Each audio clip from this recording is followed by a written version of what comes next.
Platform for educational literature cultural के ज़रिए एहतमाम रियासत में अमन व अमान बरकरार रखना हमारा पहला अधिकार है के नाम पर खर्दा में एहतजाजी जलसा। साबिक मेयर विकास रंजन भट्टाचार्य, साबिक एमपी तरित बरन तोपदार, कांग्रेस लीडर गौतम बागची मौजूद रहे।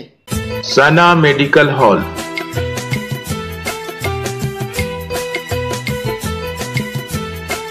%10 discount on every medicine.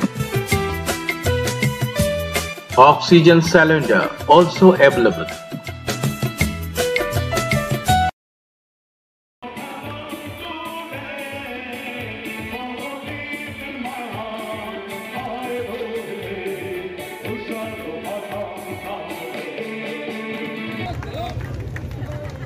আর আমাদের এখানকার সবার প্রিয়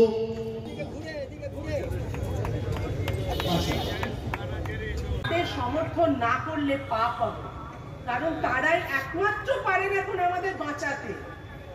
আমাদের ভারী দুরবস্থা, আমরা একদম এক হাঁটু কাদায় নয়, আমরা গলা অবধি কাদায় ডুবে গেছি।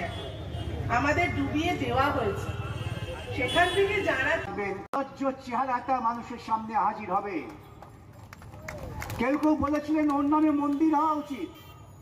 সেই সমস্ত মানুষদের আজকে প্রকাশ্য সভা থেকে প্রায়শই বলি, তাদের বলছি নিজেদের চেহারাটা আয়নার সামনে দাঁড়িয়ে দেখুন।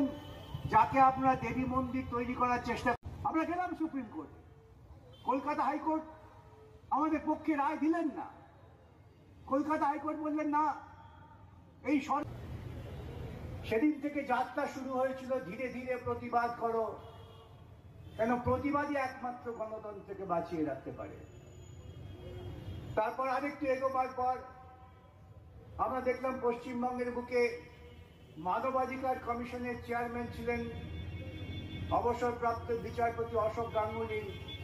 তাকে আমি ব্যক্তিগতভাবে পেশাগত জীবন থেকে জানি, যিনি কমিউনিস্ট ছিলেন না, কিন্তু সংবিধান চর্চা করতে গিয়ে তিনি যখন দেখলেন এই রাজ্যের সরকার মানুষের মানবাধিকার লঙ্ঘন করছে, তিনি কিছু আদেশ জারি করলেন। প্রথম মানবাধিকার লঙ্ঘন কিভাবে হলো? প্রথম নয়, মানবাধিকার লঙ্ঘন তো হয়েই যাচ্ছে। মানবাধিকার কমিশন প্রথম হস্তক্ষেপ করলেন যখন একজন অধ্যাপক তিনি একটি কার্টুন ছড়িয়ে দিয়েছিলেন, তার বাড়িতে গিয়ে হামলা হতো, তাকে গ্রেপ্তার করা হলো, তার বিরুদ্ধে আমাদের আদালতে লড়াই করতে হলো, আমরা জিতেছি সুপ্রিম কোর্টে। তখন কংগ্রেস সরকার ক্ষমতায় আসেনি।